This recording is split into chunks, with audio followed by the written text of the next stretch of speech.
Quiero animarles a abrir sus Biblias en la primera carta de Juan, capítulo 2, los versículos 1 al versículo 6. Hace 8 días hablaba de los primeros versículos del capítulo 1. Y cómo es que Juan está enseñándonos el amor de Dios, la gracia de Dios, y cómo Él nos está enseñando también de que el propósito de que nosotros conociéramos las cosas de Dios es para que lo compartiéramos con otros. Ahora Juan, en el capítulo 2, los versículos 1 al 6, va a tratar con un tema que para algunos es muy controversial. Dice: hijitos míos, estas cosas os escribo para que no pequéis. Y si alguno hubiere pecado, abogado tenemos para con el Padre, a Jesucristo el justo. Y Él es la propiciación de nuestros pecados, y no solamente por los nuestros, sino también por los de todo el mundo. Y en esto sabemos nosotros que le conocemos si guardamos sus mandamientos. El que dice, yo le conozco, y no guarda sus mandamientos, el tal es mentiroso, y la verdad no está en él. Pero el que guarda su palabra, en este verdaderamente el amor de Dios se ha perfeccionado. Por esto sabemos que estamos en Él. El que dice que permanece en Él, debe andar como Él anduvo. ¿Por qué dije que este es un tema controversial? Cuando leemos los comentarios que se han escrito sobre este pasaje bíblico, hay algunos que hasta suenan un poco fantasiosos al decir que este pasaje bíblico está escrito para que podamos entender que el hombre no puede vivir sin dejar de pecar, y que por eso Jesucristo está en la presencia de Dios constantemente para interceder ante el Padre, para que los pecados que estamos cometiendo todos los días, el Padre no nos los tome en cuenta, sino que nos los pueda perdonar a través de su obra redentora. Y esto me hace pensar en varias cosas, entre ellas en el hecho de que si yo aceptara esto que yo he dicho antes, de que el hombre no puede vivir una vida sin pecado, porque ese es el gran tema,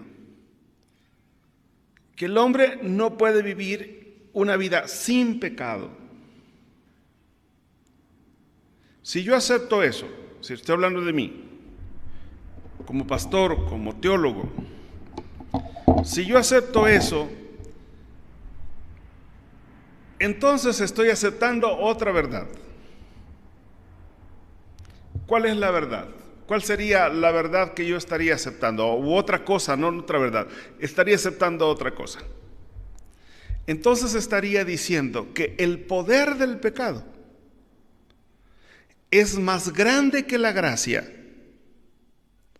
y que por lo tanto la gracia de Dios, el poder de Dios, la misericordia de Dios no es suficiente para poder hacer que yo, que usted, vivamos una vida sin pecado.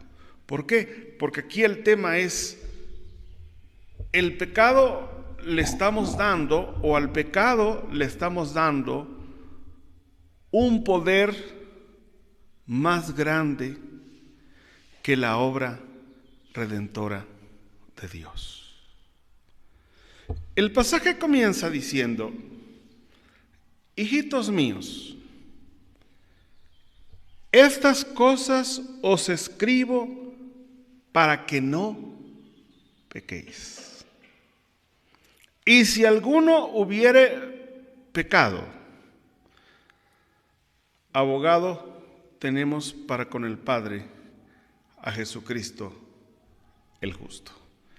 Y aquí Juan nos está trayendo entonces una doble enseñanza. Primero, el llamado de Juan.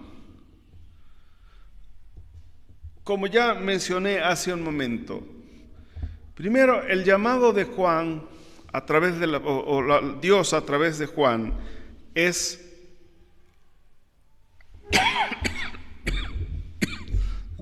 a que el cristiano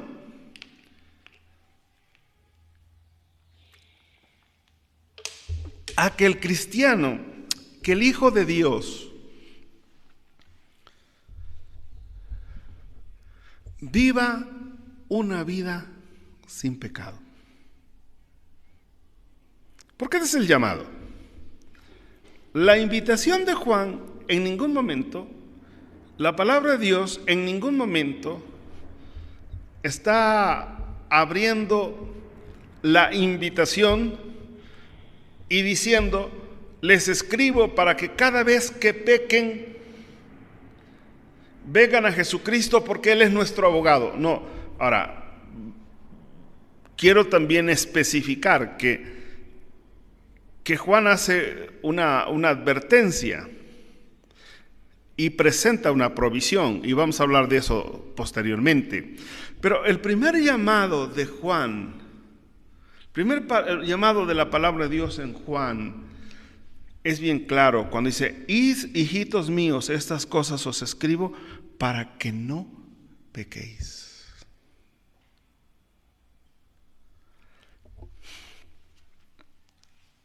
¿Cuál es el llamado? El llamado es precisamente, de una manera muy simple, a lo que Juan está planteándonos. La exhortación de la palabra de Dios está siendo muy clara al decir que cada hijo de Dios, cada persona que se considera, que se llama hijo de Dios, viva una vida sin pecado. Ese es el llamado. Claro, en la segunda parte dice: ¿y qué pasa? Porque bueno, dice Juan: ¿y qué pasa si alguno de los hijos de Dios llega a pecar? Porque también aquí hay el otro tema, ¿no? De que algunos dicen: bueno, es que yo, si peco, Dios ya no me va a perdonar. Juan de antemano, junto con el llamado que está haciendo, nos está dando una advertencia y dice: pero si alguno llega a pecar, si alguno peca, pero si alguno, fíjense, entonces aquí está reafirmando lo que ya anteriormente yo he mencionado. Si alguno llega a desobedecer a Dios, si alguno llega a faltarle a Dios, entonces debe entender que la gracia de Dios está allí para poderle ayudar y obtener ese perdón de pecados. Esta es la invitación. Ahora, partamos o veamos que Juan dice, estas cosas os escribo. ¿Sí? Estas cosas os escribo. Hijitos míos, estas cosas os escribo para que no pequéis. Y la pregunta es, ¿qué cosas está escribiendo Juan? ¿O qué es lo que está planteando Juan? Lo que está diciendo Juan es, yo les he escrito y les estoy enseñando a través de este escrito algunas cosas que ustedes deben prestarle mucha atención. Y para eso quiero que usted vea el versículo 5 del capítulo 1. Y el capítulo 1, versículo 5 dice, este es el mensaje que hemos oído de él y os anunciamos. Dios es luz y no hay ninguna tinieblas en él. Y aquí está la enseñanza. ¿Por qué es que Dios y por qué la palabra de Dios? ¿Por qué Juan ahora está ampliando el concepto? ¿Por qué Juan está diciendo que no debemos pecar? ¿Por qué Juan nos está haciendo un llamado a una vida sin pecado?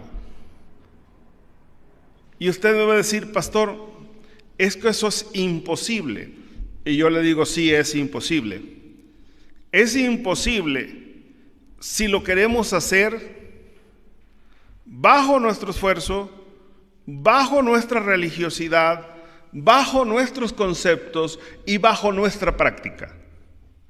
Es imposible. Y es más, todavía se hace más difícil cuando nosotros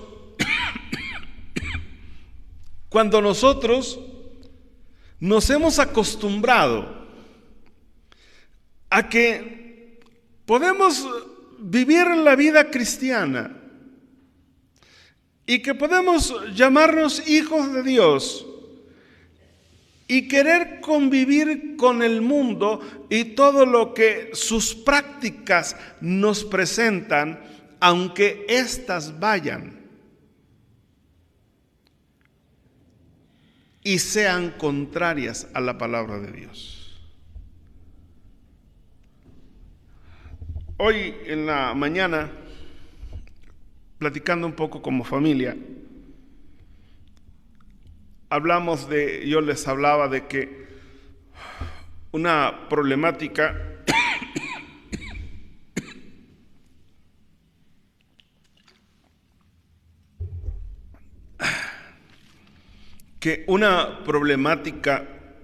que tenemos en la iglesia cristiana, y me refiero a la iglesia cristiana, es que algunos de nosotros, los pastores, nos hemos constituido en personas que damos concesiones a los miembros de nuestra iglesia para hacer cosas que, aunque no están en el principio de la palabra de Dios, damos las concesiones y decimos, sí, hermano, hágalo, nada más tenga cuidado. Este es un tema muy, muy complejo. ¿Por qué? Yo lo he dicho desde este foro, ningún pastor, incluyéndome a mí, primeramente a mí, tiene la facultad de dar concesiones. Porque el único que da concesiones, da dirección y nos enseña el camino, es Dios a través de su palabra. Y Juan dice, ¿por qué es que el cristiano no debe pecar? Número 1, dice el versículo 5, este es el mensaje que hemos oído de él y os anunciamos, Dios es luz y no hay ninguna tinieblas en él. ¿Por qué es que Dios dice que no debemos vivir una vida con pecado y debemos vivir una vida sin pecar? Porque el pecado y Dios, que es luz, no tienen ninguna comunión. No hay ninguna comunión. entre Satanás y Dios, puéstolo de una manera más simple. Dios es recto, es santo, es puro, es perfecto, y Satanás es tinieblas, es oscuridad, es imperfecto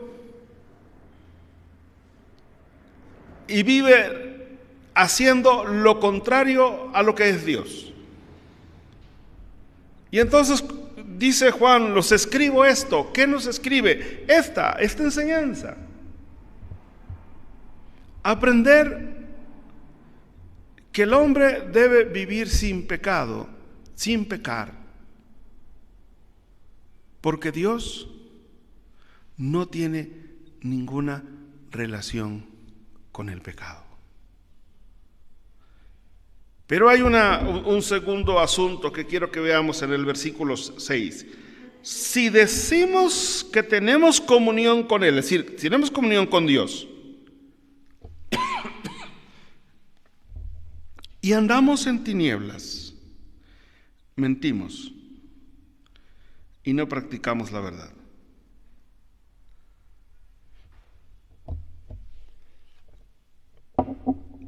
Dios no tiene comunión con el pecado.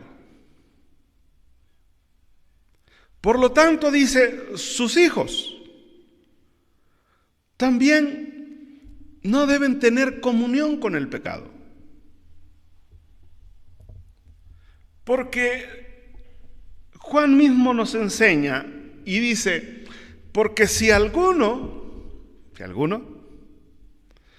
dice que es un hijo de Dios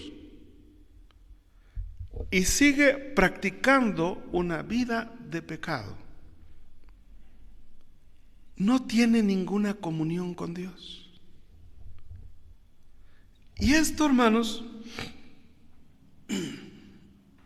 nos debería desafiar y nos debería hacer entender entonces que el Dios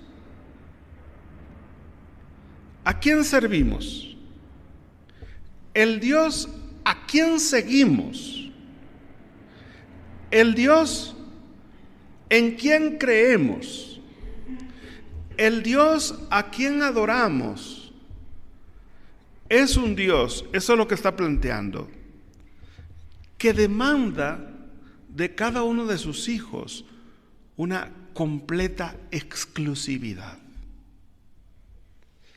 Hablemos de esta palabra. Nosotros somos llamados por Dios a vivir como sus hijos de una manera exclusiva. No podemos compartir. Dios no nos permite compartir nuestra vida con el pecado. Dios no nos permite que, por un lado, digamos que le alabamos, que le adoramos, y por el otro lado, convivir con prácticas de pecado. El pasaje lo menciona. Si decimos que tenemos comunión con Dios, si decimos que tenemos comunión con Él, dice, está hablando de nuestro Señor Jesucristo, del Padre, del Dios Trino, y andamos en tinieblas, mentimos. Es decir, no podemos vivir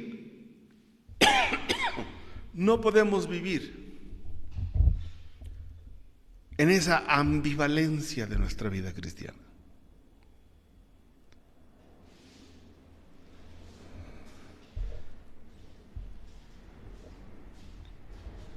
El día de anteayer leía una noticia que me llamó mucho la atención.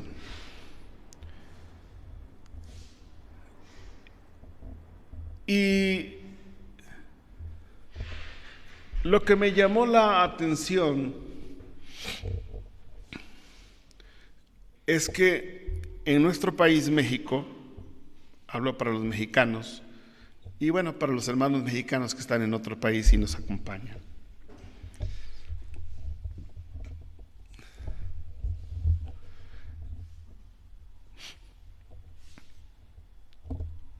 El número de personas que profesan ser católicos romanos disminuyó en aproximadamente el 8%. Y el número de evangélicos subió alrededor del 5%. Y quizás nosotros podríamos decir, eso es muy bueno. Y sí, creo que sí, pero hay otro dato que es el por cual menciona esta estadística. El número de personas en México, no necesariamente que sean ateos en el sentido contrario a Dios, sino simplemente decidieron no creer, aumentó y se habla que México tiene una población de alrededor de 10 millones que no creen en nada. Y cuando yo veo este número que cada vez crece, porque este fenómeno yo lo había visto, yo había venido siguiendo las estadísticas en el estado de Chiapas.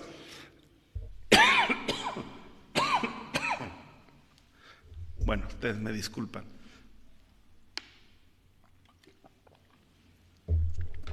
Había venido siguiendo esta estadística en el estado de Chiapas, que es uno de los estados con más población cristiana, pero también es el estado que más gente tiene que no creen en nada. Y una de las razones del por qué aumenta este grupo es porque la iglesia, y ahora sí hablo de la iglesia en general, católica y evangélica, no está presentando la imagen correcta de Dios ante sus vidas, porque hay una ambivalencia entre lo que decimos que creemos y lo que practicamos, entre lo que decimos que somos y lo que hacemos. Y entonces la gente se hace la pregunta, ¿por qué ellos hablan tan bonito de esto, pero viven todo lo contrario? Y Juan, esa es la razón del por qué nos está invitando o nos está llamando, nos está diciendo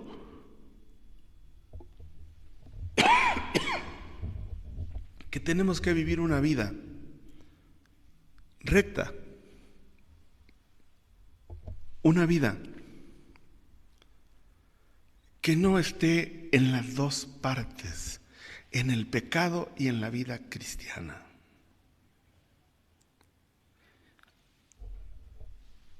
Dios siempre hace una provisión para aquellos que se han apartado de las cosas de Dios. Y esto es lo bueno, porque que si bien es cierto la demanda es fuerte y la demanda es grande, si bien es cierto que la demanda es alta, también Dios hace la provisión para que podamos estar a ese nivel. Porque quizás usted diga, hermano, yo no puedo lograrlo. Y yo dije hace rato que sí es cierto que cuando caemos en el punto del yo, es decir, de lo que yo puedo hacer, sí es imposible lograrlo. Mas, sin embargo, Dios hace una provisión. Y esto es lo que nosotros debemos creer. Esto es lo que nosotros debemos tomar. Que si bien es cierto, el pecado acecha, invita, el pecado se presenta de mil formas, no podemos olvidar que la gracia de Dios es mayor que el pecado.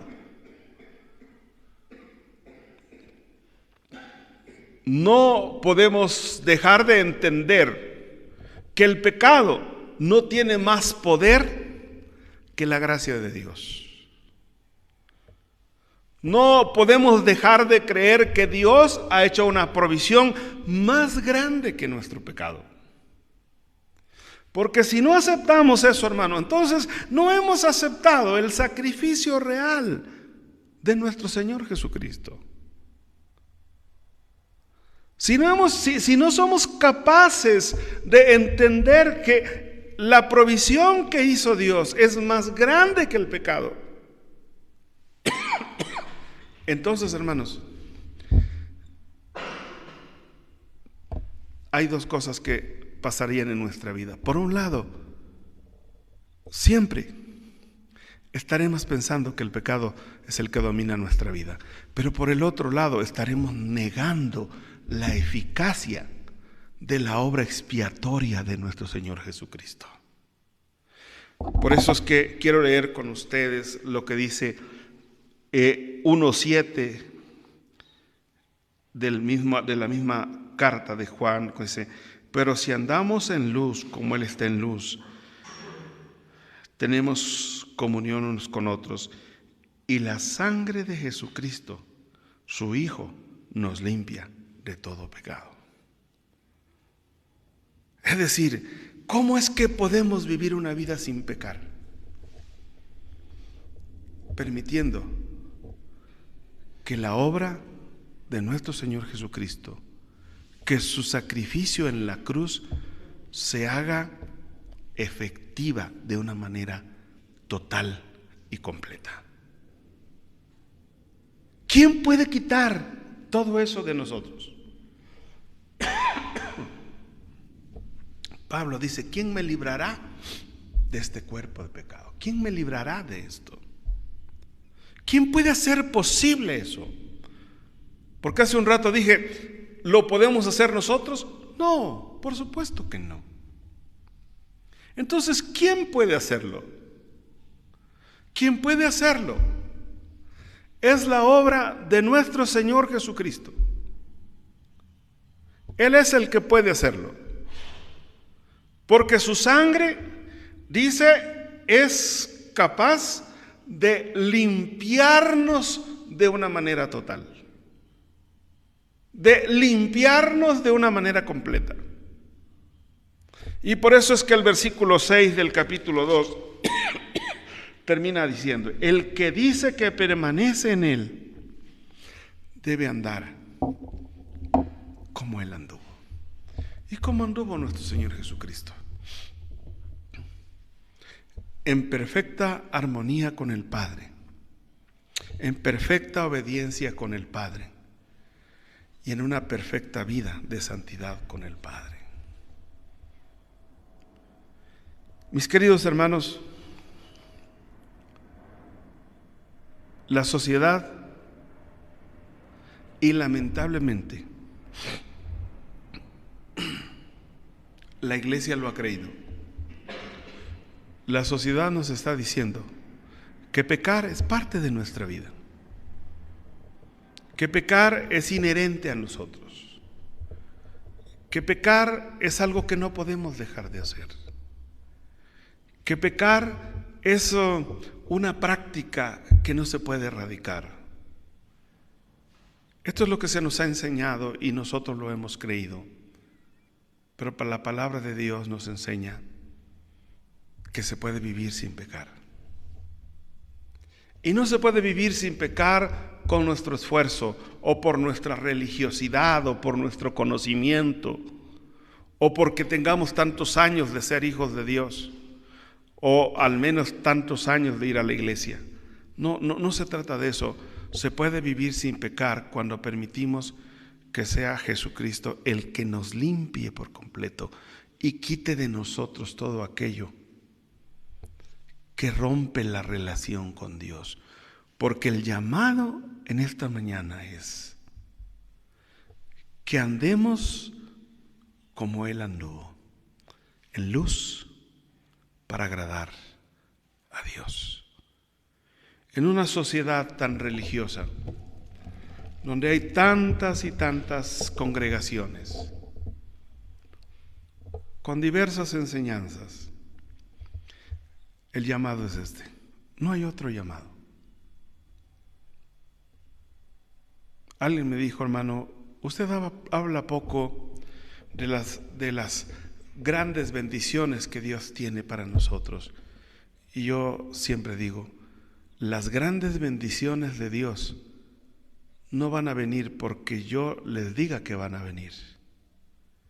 Las grandes bendiciones de Dios van a venir cuando vivamos a la altura de lo que Dios espera que vivamos. Y entonces Dios nos tratará como sus hijos, como verdaderos hijos, y será inmensamente generoso cada día. Porque a veces queremos la generosidad de Dios, pero no queremos el compromiso profundo con Dios. Dios siempre será generoso, pero nosotros tenemos que ser profundamente comprometidos con su gracia. Les pido que oremos, que entreguemos nuestra vida a Él, que le pidamos que quite de nosotros todo aquello que estorba en una buena comunión con Él. Y entonces Dios va a traer la bendición que Él tiene para nuestra vida. Y espero poderles ver el martes. Espero que ya estemos mejor. Y espero que también podamos vernos el jueves. Y entre 8 días sí, nos vemos otra vez por este medio. Espero que ya también Betsabé ya pueda cantar, pero que podamos alabar a Dios juntos. Señor, gracias por tu palabra. Gracias por los hermanos que se han conectado a esta transmisión esta mañana. Gracias, Señor, por los hombres y mujeres que buscan servirte, adorarte, que buscan darte las gracias siempre. En esta mañana, Señor, permite que mi vida siempre pueda darte gracias. Pero no solo ello, que mi vida siempre pueda agradecerte y agradarte.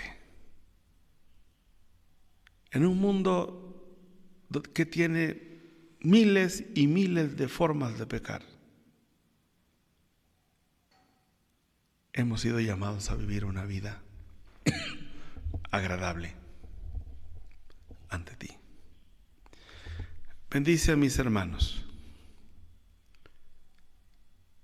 Esta semana sea una semana de bendición. Gracias por mi familia. Creo que tú has ido obrando en nosotros poco a poco. Bendice, Señor, a las familias que nos escuchan.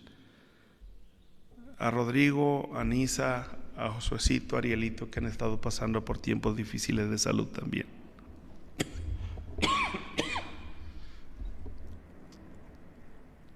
Por la familia de mi hermano Mijail, que también han pasado semanas difíciles de salud. Dice mi hermana Andrea, díselo a él, a Nur, Señor, que han estado pasando por un proceso largo después del COVID. Bendice a los demás hermanos, ahí donde están, no solo en salud, también en su economía, su trabajo. Guárdalos, Padre. A los que cada domingo preparan su ofrenda y sus diezmos, gracias, bendícelos y prospéralos.